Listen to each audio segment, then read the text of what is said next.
മൊഴിയെടുത്തു. പ്രസംഗത്തിലെ പരാമർശങ്ങളെ കുറിച്ച് ചോദിച്ചു.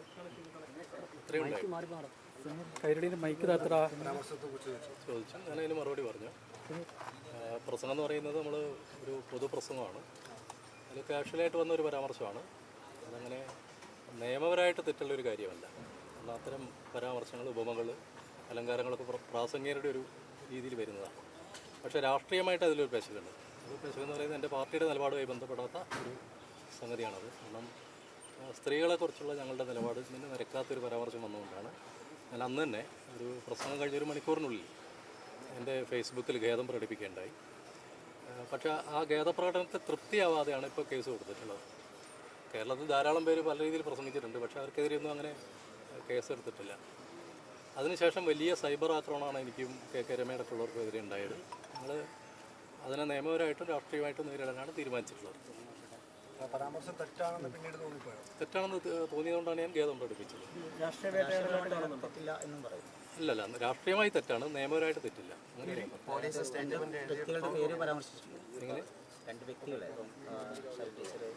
വ്യക്തികളുടെ പേര് പ്രസംഗത്തിൽ പറയുന്നതിന് തെറ്റൊന്നുമില്ല. പക്ഷേ അതല്ല പ്രശ്നം.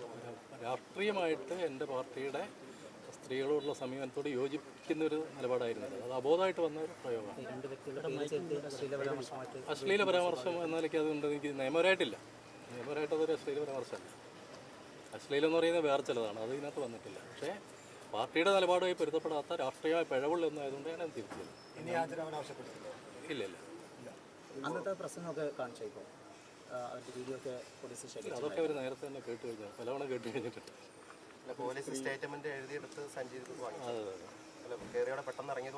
അല്ല, അത് അത്രയേ ഉള്ളൂ. അത്ര ചെറിയ കേസാണത്, വലിയ കേസാണ്. നിങ്ങൾ കരുതുന്നത് ഞാൻ ഈ മാധ്യമ പ്രവർത്തനത്തെക്കുറിച്ച് ഞാൻ 20 കൊല്ലം മാധ്യമപ്രവർത്തനമായിരുന്ന ഒരാളാണ്. അതിലെനിക്ക് തോന്നുന്നു നിങ്ങളൊരു റീതിങ്ക് നടത്തുന്നുണ്ട്. കാരണം ഒരു സംഭവത്തിൻ്റെ ഗ്രാവിറ്റി അത് എത്രത്തോളം എന്നുള്ളൊരു പ്രശ്നമുണ്ട്. വാർത്തയിൽ നമ്മളൊരു വാർത്തയെ എടുക്കുന്നതിൽ ആ വാർത്തയ്ക്ക് എത്രമാത്രം പ്രാധാന്യമുണ്ട്, അത് എത്രമാത്രം അടിസ്ഥാനമുണ്ട്, അതനുസരിച്ച് നമുക്ക് വാർത്ത കൊടുക്കാൻ പറ്റുള്ളൂ. മാധ്യമങ്ങൾ എന്നെ അവതരിപ്പിച്ച് ഞാനെന്തൊരു ലൈംഗിക പീഡന കേസിൽ പ്രതിയാണെന്നുള്ളത് എനിക്കാണ്. അത് വളരെ മോശമായിപ്പോയി എന്നുള്ള അഭിപ്രായം എനിക്കുണ്ട്. പക്ഷെ എന്നാലും അത് നമ്മളിപ്പോൾ ആരും മലബാറിൽ പറയാറുണ്ട്, നമ്മളിപ്പോൾ കൂറെ കൊല്ലാൻ വേണ്ടി ആരും തോക്കെടുക്കാറില്ല.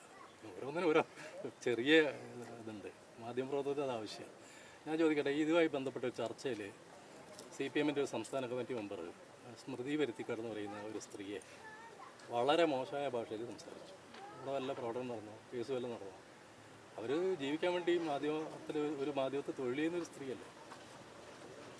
എന്താ അത് മാധ്യമപ്രവർത്തകർക്ക് പോലും ഒരു പ്രശ്നമല്ല. കാരണം അത് നിങ്ങൾ കേൾക്കാൻ വിധിക്കപ്പെട്ടവരാണെന്നൊരു ബോധ്യത്തിലാണ് നിൽക്കുന്നത്. ആ ഒരു പ്രശ്നം അവർ വ്യക്തിപരമായിട്ടാണ്. പക്ഷേ ഇവിടെ മാധ്യമപ്രവർത്തകരുടെ സംഘടനയുണ്ട്, മാധ്യമ മുതലാളിമാരുടെ സംഘടനയുണ്ട്, മാധ്യമ പ്രവർത്തകരെ സപ്പോർട്ട് ചെയ്യുന്നവരുണ്ട്. പക്ഷേ ഒരു വലിയ പ്രതിഷേധം വന്നിട്ടില്ല. എൻ്റെ കാര്യത്തിൽ വന്ന പോലെ പ്രതിഷേധം അനിൽകുമാറിൻ്റെ കാര്യത്തിൽ വന്നിട്ടില്ല. അത് എന്തുകൊണ്ടെന്ന് നിങ്ങൾ അപ്രതീക്ഷ നടത്തണം. പിന്നെ രണ്ടാമത് എൻ്റെ വീട് നേരെ ബോംബേറുണ്ടായിട്ട് ഇപ്പോഴും ആ ബോംബെറിഞ്ഞ ആളുകളെ പിടിച്ചിട്ടില്ല. അസഭ്യം അതുകൊണ്ട് അതിന് നന്ദിയുണ്ട്. പക്ഷേ ഒരു ബോംബ് സ്ഫോടനം പോലെ ഒരു കാര്യം, പ്രത്യേകിച്ച് മലപ്പുറം ജില്ലയിലാണ് ഞാൻ താമസിക്കുന്നത്. അവിടെ സെൻസിറ്റീവായ സ്ഥലമാണ്. അവിടെ എങ്ങനെ നടക്കുമ്പോൾ അത് ആളുകളെ ആ നിലയ്ക്ക് കണ്ടാൽ പോരാത്. എന്തുകൊണ്ട് പ്രതികളെ പിടിക്കുന്നില്ല, അല്ല ഉദാസീനത ഉണ്ടോ തുടങ്ങിയ കാര്യങ്ങൾ ചർച്ച ചെയ്യണം. നമുക്ക് പിന്നെ ചർച്ച ചെയ്യാം. ഞാൻ കുറേ കൂടി വിശദമായിട്ടൊരു പത്രസമ്മേളനം കോഴിക്കോട് വിളിക്കുന്നുണ്ട്.